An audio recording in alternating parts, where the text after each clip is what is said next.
तो स्वागत है दोस्तों आपके एक बार फिर से नई वीडियो में। और आज की वीडियो में हम जो है एसएससी स्टेनो एग्ज़ाम 2025 के लिए दोस्तों 6 अगस्त की सेकंड शिफ्ट के दोस्तों 25 जो है एक्सपेक्टेड क्वेश्चन आपके लिए लेकर आए हैं। उम्मीद करता हूं दोस्तों आपको वीडियो अच्छी लगेगी। वीडियो अच्छी लगे वीडियो को लाइक कर देना और चैनल पर नए हैं चैनल को जो है सब्सक्राइब कर लेना।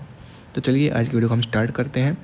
पहला क्वेश्चन आपका कि छठ पूजा में किस देवता की पूजा करते हैं। तो इसमें जो है सूर्य देव की पूजा की जाती है, ठीक है जी। और ये जो है वो कार्तिक शुक्ल पक्ष के जो है षष्ठी को जो है मनाया जाने वाला एक हिंदू त्यौहार है।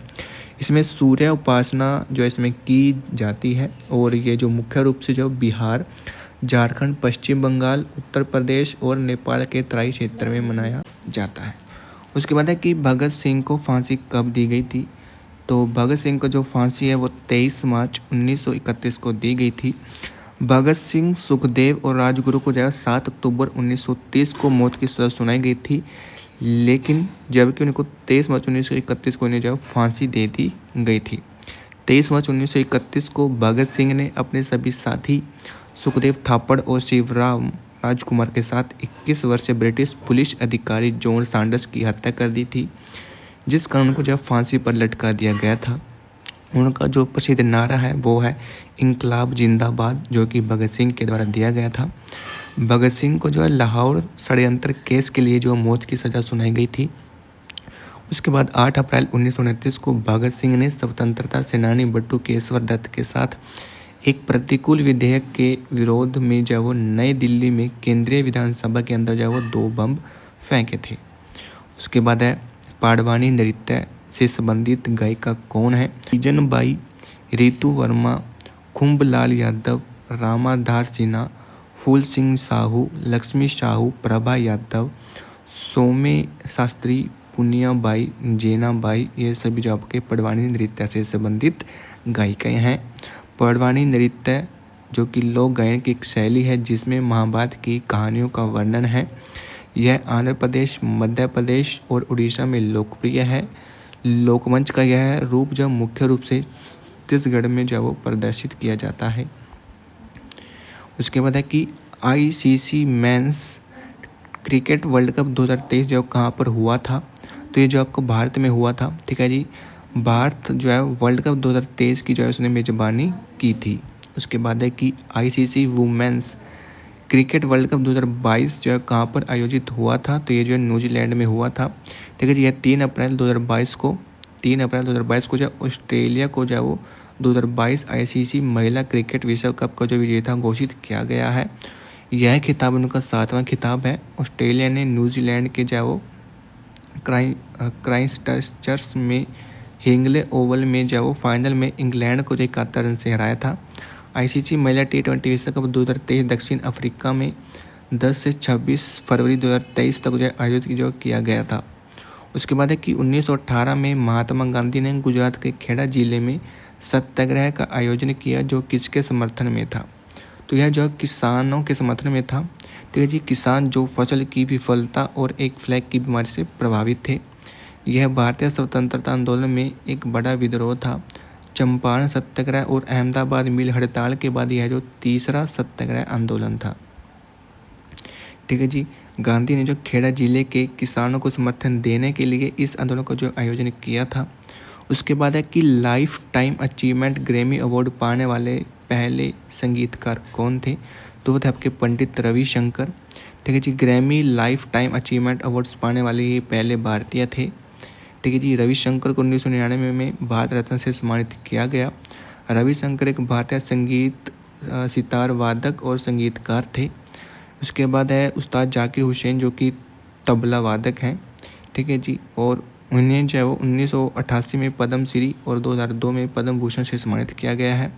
उसके बाद है AR रहमान जिनको 2010 में पद्म भूषण से सम्मानित किया गया। उसके बाद है लता मंगेशकर जिनको 2001 में भारत रत्न जो पाने वाली एकमात्र गायिका थी।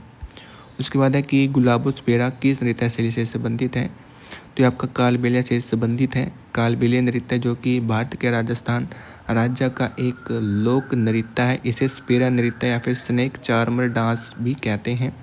गुलाबो बाई जो कि कालबेलिया जाति की प्रसिद्ध नृत्यांगना है। ठीक है जी। वर्ष 2010 में यूनेस्को की मानवता की अमूर्त सांस्कृतिक विरासत की प्रतिनिधि सूची में इनको जो शामिल किया गया है। उसके बाद नेक्स्ट क्वेश्चन आपका कि टमाटर में निम्नलिखित में से कौन सा प्राकृतिक रूप से पाए जाने वाला अम्ल है? तो इसका राइट आंसर है आपका ऑक्सैलिक अम्ल। टमाटर में मौजूद ऑक्सैलिक अम्ल मुख्य एसिड होता है। टमाटर में 10 से अधिक प्रकार के अम्ल होते हैं, जैसे साइट्रिक अम्ल, मैलिक अम्ल, एस्कॉर्बिक अम्ल और ऑक्सैलिक अम्ल। उसके बाद है कि धमेक स्तूप कहाँ है? तो ये आपका वाराणसी में है। धमेक स्तूप वाराणसी के पास सारनाथ में सबसे अधिक ध्यान देने योग्य संरचना है। यह भारत में सबसे प्रमुख बौद्ध संरचनाओं में से एक है। धमेक स्तूप का निर्माण 500 सी में जो है महान मौर्य राजा अशोक के द्वारा 249 BC में शुरू की गई एक पुरानी संरचना को बदलने के लिए किया गया था। उसके बाद है कि मेरी पॉलिसी मेरे हाथ किस मिनिस्ट्री के हैं? तो एक कृषि और किसान कल्याण मंत्रालय के अधीन आते हैं। उसके बाद है कि रंगराजन समिति किससे संबंधित है? तो रंगराजन समिति का गठन 2012 में गरीबी के आंकलन के लिए किया गया था। रंगराजन समिति ने जो व्यय आधारित गरीबी दर से परे जाकर व्यंजन के व्यापक बहुआयामी दृष्टिकोण की संभावना की जांच करने का अवसर गंवा दिया। उसके बाद है कि भारत का मानक समय 82.5 डिग्री पूर्वी देशांतर रेखा किस के मध्य से होकर गुजरता है? तो भारत के 5 राज्य जिनके माध्यम से भारतीय मानक देशांतर रेखा जो है वो गुजरती है, वो है उत्तर प्रदेश, मध्य प्रदेश, छत्तीसगढ़, उड़ीसा और आंध्र प्रदेश। उसके बाद है कि रामपुरवा बैल स्तंभ कहाँ पर रखा गया है? तो ये राष्ट्रपति भवन में रखा गया है। यह जो है अशोक स्तंभ की शानदार 3री शताब्दी ईसा पूर्व बलुआ पत्थर की राजधानी है, जिसे रामपुरवा बैल के रूप में भी जाना जाता है। इसका नाम बिहार में इसकी खोज के जो स्थान है रामपुरवा से जो मिलता है। रामपुरवा बैल जो कि राष्ट्रपति भवन के प्रांगण के प्रवेश द्वार पर केंद्रीय स्तंभों के बीच एक चबूतरे पर जो है चढ़ा हुआ है। उसके बाद है कि महिलाओं के लिए गर्भपात की सीमा बढ़ाकर कितने हफ्ते जो कर दी गई है? तो उसका राइट आंसर 24 हफ्ते। भारत में पहले कुछ मामलों में 20 हफ्तों तक जो अबॉर्शन कराने की अनुमति थी, लेकिन 2021 में इस कानून में संशोधन के बाद ये सीमा जो बढ़ाकर 24 हफ्ते कर दी गई है। इसके अलावा कुछ खास केस में 24 हफ्ते के बाद भी अबॉर्शन कराने की अनुमति नहीं ली जा सकती। उसके बाद है कि गलनाक से ज़्यादा ताप पर गर्म करने पर निष्कर्षण करने की विधि क्या कहलाती है? तो यह परंगलन विधि कहलाती है। ये एक ऐसी प्रक्रिया है जिसके द्वारा किसी अयस्क से धातु को किसी सरल यौगिक के रूप में प्राप्त किया जाता है। इस प्रक्रिया में अयस्क से धातु प्राप्त करने के लिए अयस्क को गलनांक बिंदु से भी अधिक ताप पर जो गर्म किया जाता है। यह प्रक्रिया ऑक्सीकारक जैसे हवा या फिर उपचायक जैसे कोक की उपस्थिति में संपन्न होती है। उसके बाद है कि संविधान को कब अंगीकृत किया गया था? तो इसका है 26 नवंबर 1949। ठीक है जी। संविधान कब बना था? ठीक है जी, 26 नवंबर 1949। इसको लागू किया गया था 26 जनवरी 1950 को। उसके बाद है दोस्तों यहाँ पर कि 26 जनवरी को विशेष रूप से इसके ऐतिहासिक महत्व के कारण संविधान के प्रारंभ दिन के रूप में जो चुना गया। इस दिन 1930 में भारतीय राष्ट्रीय कांग्रेस के लाहौर षड्यंत्र के प्रस्ताव के बाद पूर्ण स्वराज दिवस मनाया गया था। 1934 में M.N. राय के सुझाव पर 1946 में संविधान तैयार करने के उद्देश्य से एक संविधान सभा का गठन किया गया था। मूल संविधान में एक प्रस्तावना, 395 अनुच्छेद और 8 अनुसूचियाँ थी। उसके बाद है कि 2022 तक मालदीव की राजधानी क्या थी? तो मालदीव गणराज्य की राजधानी और सबसे बड़ा जो शहर है वो है आपका माले। उसके बाद है कि 1991 ईस्वी में त्रायण का प्रथम युद्ध किसके बीच हुआ था? तो यह मोहम्मद गौरी और पृथ्वीराज चौहान के बीच हुआ था।